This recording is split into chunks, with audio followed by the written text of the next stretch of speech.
దేవుని అతి పరిశుద్ధ నామానికి మహిమ కలుగును గాక. ఈరోజు ఓ ఫర్ టుడే వాక్య సందేశాలకి మిమ్మల్ని అందరినీ ప్రేమపూర్వకంగా ఆహ్వానిస్తూ ఉన్నాను.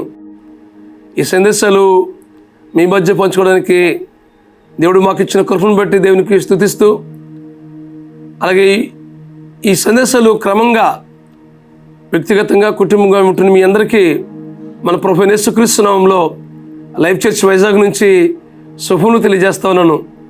ఈరోజు యోహాను రాసిన మొదటి పత్రిక 5వ అధ్యాయం 14వ వచనం చదువుకుందాం. ఆయనను బట్టి మనకు కలిగిన ధైర్యం ఏదనగా, ఆయన చిత్తానుసారముగా మనం ఏదడిగినను ఆయన మన మనవి ఆలకించనున్నదే. ఆయనను బట్టి మనకు కలిగిన ధైర్యం ఏంటంటే, ఆయన చిత్తానుసారంగా మనం ఏదడిగినా అది మనకి అనుగ్రహించే దేవుడు మనకున్నాడు అనే విషయాన్ని భక్తి కోటికి యోహాను భక్తుడు తెలియజేస్తా ఉన్నాడు. ఈ విషయాన్ని దయచేసి మీరు గమనించవలసిందిగా ప్రభు పేట మీకు మనవి చేస్తా ఉన్నాను. ఆయన చిత్తానుసారంగా మనం ఏదడిగినా మనకు అనుగ్రహించే దేవుడు ఉన్నాడు. ఈ మాటను బట్టి మనం ధైర్యం పొందుకోవాలి.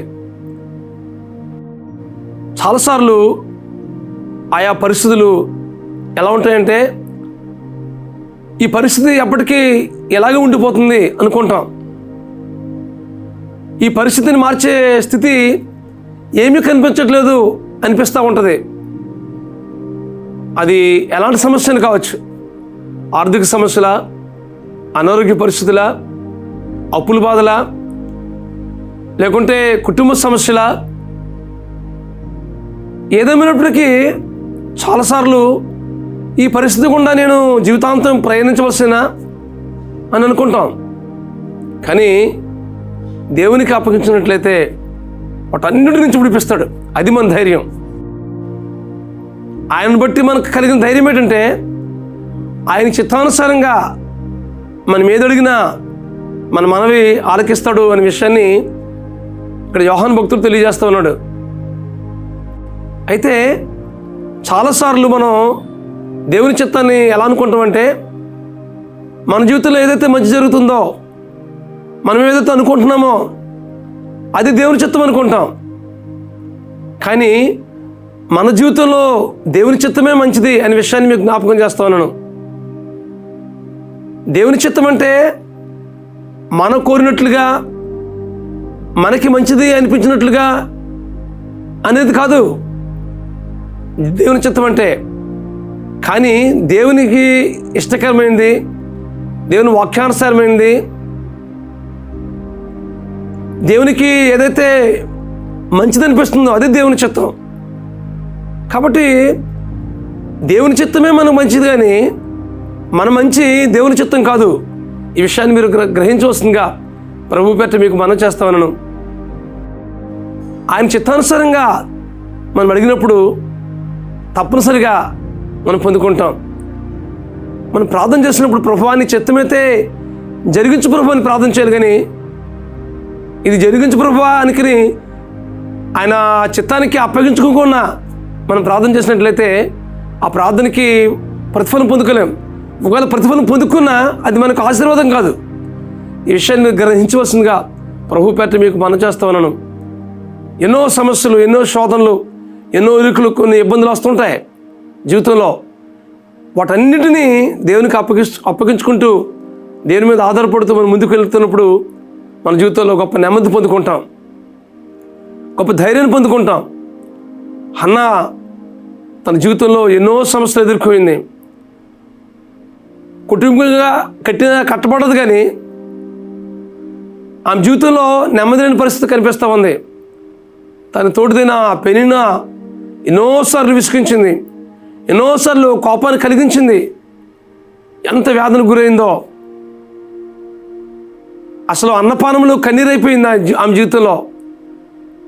దుఃఖంతో నిండిపోయింది, బహు దుఃఖాక్రాంతులైపోయింది. ఆమె జీవితకాలం అంతా దుఃఖంతోనే గడిపేసింది. అయితే ఆమె కొన్న ధైర్యం ఏంటంటే, దేవునికి అప్పగించింది ఆ సమస్యను. బిడ్డలు లేరని ఎంతో వేదన చెందింది.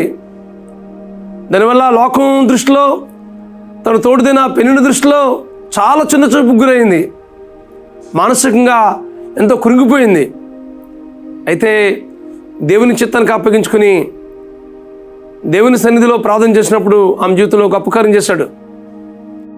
తన భర్త అయిన ఎల్కానా ఆమెను ఎన్నోసార్లు ఓదార్చాడు, ఎంతో ధైర్యం గురించి మాటలు చెప్పాడు. కానీ ఆమె ఓదార్పు పొందుకోలేదు. కానీ దేవుని సన్నిధికి వెళ్ళి నీళ్లు కొమ్మరించినట్లుగా తన హృదయాన్ని కొమ్మరించుకుంటూ, దేవా నాకు మగబిడ్డ నీవు ప్రభు అని ఒక ప్రత్యేకమైన ప్రార్థన చేసింది, స్పెసిఫిక్గా ప్రార్థన చేసింది. ఎందుకోసమనంటే తన బ్రతుకు దినములన్నీ నీ సన్నిధికి అప్పగిస్తాను ప్రభు అని ప్రార్థన చేసింది. అది దేవుని దృష్టికి అంగీకారమైంది, దేవుని చిత్తానికి ఇష్టమైంది. కనుకనే సమూయేలు లాంటి గొప్ప బిడ్డను హన్నాకు దేవుడిచ్చాడు. హన్నా తను ప్రార్థన చేసినట్లుగానే తన కుమారుడైనటువంటి సమూయేలుని దేవుని సన్నిధికి అప్పగించింది. ఆ శిలోహు మందిరంలో ఎంతో అద్భుతంగా పెరిగాడు, వాక్యంలో, ప్రార్థనలో, విశ్వాసంలో. అంత మాత్రమే కాదు, కానీ యాజక ధర్మం చేశాడు, న్యాయాధిపతిగా జీవించాడు, ఒక గొప్ప ప్రవక్తగా ఆయన ఎదిగాడు, ఎంతో ఆశీర్వాదకరంగా జీవించాడు. ఈ వాక్యం ఉంటుంది మీ జీవితంలో. దేవుని చిత్తానుసారంగా హన్నా అడిగింది కాబట్టే సమూయేలు ఎంతో ఆశీర్వాదకరంగా జీవించినట్లుగా మనం చూస్తూ ఉన్నాం. మనం కూడా దేవుని చిత్తానుసారంగా అడగాలి. మనం అడిగే ప్రతిదీ కూడా దేవుని చిత్తానుసారంగా అడిగినప్పుడు అది మన జీవితంలో గొప్ప ఆశీర్వాదాన్ని పొందుకుంటాం. కాబట్టి ఏ విషయంలో నిరాశ, నిస్పృహ చెందడానికి ఎంతమాత్రం వీల్లేదు.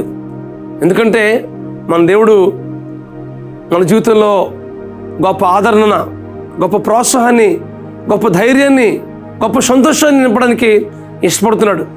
ఏ సమస్య ఉందో, ఏ ప్రతికూలత ఉందో వాటన్నిటినీ దేవునికి అప్పగించి దేవుని మీద మనం సంపూర్ణంగా ఆధారపడినట్లయితే ఆ స్థితి అంతటిని మార్చి నీ జీవితంలో, హన్నా జీవితంలో కలిగించిన సంతోషాన్ని మీ జీవితంలో కూడా కలిగిస్తాడు.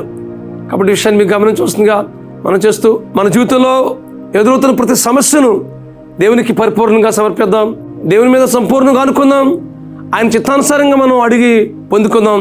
అటు కృప పరిశుద్ధాత్మ దేవుడు మీకు అనుగ్రహించి నడిపించిన గాక. ప్రార్థన చేసుకుందాం. పరమస్వరూపుడా, మహాకృపగల మా తండ్రి, ఈ వాక్యం ఉంటుంది మా ప్రియుల జీవితాల్లో మీ చిత్తానుసారంగా అడిగి ఇదిగో ప్రభు మీ నుండి జవాబు పొందుకుని వారి జీవితంలో గొప్ప సంతోషాన్ని, ధైర్యాన్ని, ప్రోత్సాహాన్ని, ఆదరణను దయచేవలసిందిగా ప్రార్థిస్తున్నాను. మా తండ్రి మీకు స్తోత్రాలు. ఇదిగో ప్రభువా, హన్నా ఎంతో నలిగిపోయిన పరిస్థితుల మధ్య, కృంగిపోయిన పరిస్థితుల మధ్య మీ మీద ఆధారపడి ఇదిగో ప్రభువా ఆ సమస్యను అంతటిని మీకు అప్పగించి దేవా తన కోరిక ఏంటో, తన హృదయవాంఛ ఏంటో తెలియపరిచినప్పుడు ప్రభువా మీ చిత్తానుసారంగా ఆమె ప్రార్థన ఆలకించి సమూయేలు లాంటి గొప్ప బిడ్డనిచ్చావు కదా ప్రభువా. వీరి జీవితంలో కూడా ప్రభువా ఏ సమస్య ఉందో, ఏ శోధన ఉందో, ఏ హృదయవాంఛ ఉందో ప్రభువా వారి హృదయాలు తీర్చి వారి సమస్యను విడిపించి వీరి జీవితంలో గొప్ప సమాధానాన్ని, సంతోషాన్ని నింపమని ప్రార్థిస్తూ మీ కృపగల హస్తానికి అప్పగించుకుంటూ మా ప్రభువును మా రక్షకుడునైనా యేసుక్రీస్తు నామములో ప్రార్థన చేయుచున్నాం తండ్రి. ఆమేన్, ఆమేన్, ఆమేన్. దేవుని చిత్తానుసారంగా మనం ప్రతిదీ అడుగుదాం, తద్వారా మనం దేవుని నుండి జవాబు పొందుకుందాం. అటు కృప పరిశుద్ధాత్మ దేవుడు మీకు అనుగ్రహించి నడిపించును గాక. God bless you friends. Have a nice day. God bless you.